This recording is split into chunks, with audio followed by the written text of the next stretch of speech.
ఇక తొందరలో తెలంగాణలో కాబోయే స్థానిక ఎన్నికలలో బీఆర్ఎస్ పార్టీ క్లీన్ స్వీప్ చేస్తుందని చెప్పి మాజీ మంత్రి హరీష్ రావు సారు గట్టిగానే ధీమానైతే వ్యక్తం చేసుకుంటూ వచ్చిండు.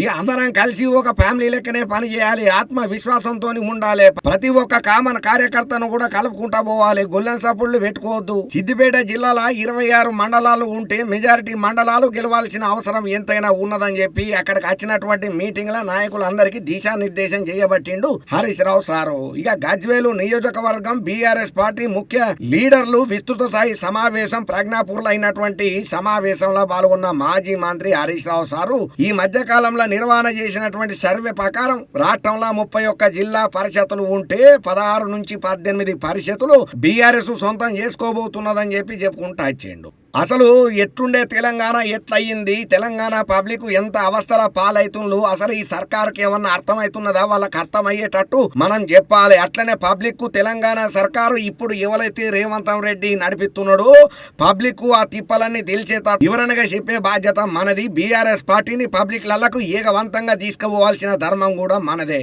ముఖ్యమంత్రి కేసీఆర్ పాలనలో నీళ్ళు ఎట్లా వచ్చినాయి, ఇక ఇవాళ నీళ్ళు ఎట్లా వస్తున్నాయి.